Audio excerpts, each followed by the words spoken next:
Sa halip na makamura, tila napamahal pa ang mag-asawang kumuha ng narematang bahay sa Pag-ibig. Iniwan kasi itong sira-sira ng dating may-ari ng bahay, malayo sa itsura nito nang mapanalunan nila sa bidding. Ang tugon ng Pag-ibig sa pagtutok ni Jonathan Andal. Ganito pa ang bahay na ito nang bilhin sa Pag-ibig Fund noong nakaraang taon. Pero nang paalisin na ng bumili ang dating nakatira rito, iniwan itong sira-sira na. Nung time na yon, maayos po yung bahay.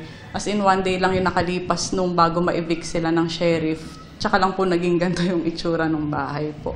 Binaklas ng dating nakatira ang mga gamit at lahat ng pintuan. Binakbak ang mga pader para matanggal ang lahat ng bintana. Tinanggal ang lababo, inidoro at mga gripo. Pati mga kable ng kuryente pinagkakalas.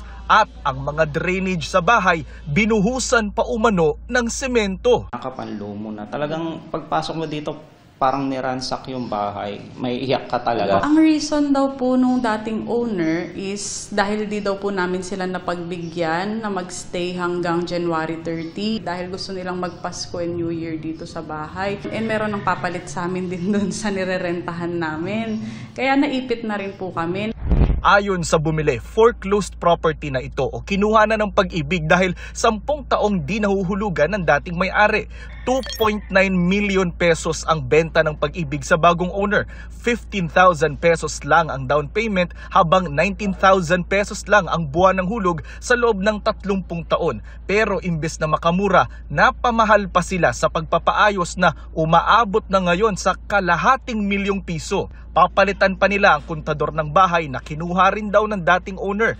At babayaran pa ang iniwan nitong 4,000 peso water bill. Hinugot na namin yung namin sa insurance, yung savings namin, simot na.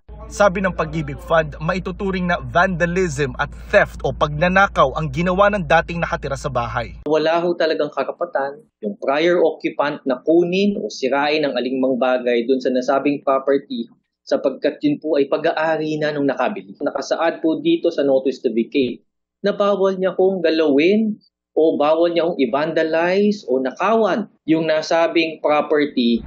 Nanalo na sa unang demandahan ang bagong may-ari kaya napaalis sa mga nakatira matapos ang 9 na buwan. Pero balak muli nilang dumulog sa korte. Pumayag po kami sa interview na to, not because para siraan yung previous owner. Naintindihan naman po namin na galit sila kaya po nagawa nila to. Pero sana alam po nila sa sarili din nila yung consequence po nung ginawa nila dun sa property. Pakiusap nila sa Pag-ibig, i-assess muli ang halaga ng bahay dahil malayo na ang kondisyon nito sa napanalunan nila sa bidding. Yung reassessment, hindi na natin siya magagawa sapagkat muli ang sumira at gumawa ng mga bagay na ito ay yung prior occupant. Makakaasa po kayo na kami po ay lalapit at may pag-ugnayan po sa inyo. Maging ho sa paghabol doon ho sa prior occupant. Bukas ang aming programa sa panig ng dating nakatira sa bahay na hindi na rin matrace ng bagong may-ari at wala ring contact sa barangay. Para sa GMA Integrated News, Jonathan Andal, nakatutok, 24 oras.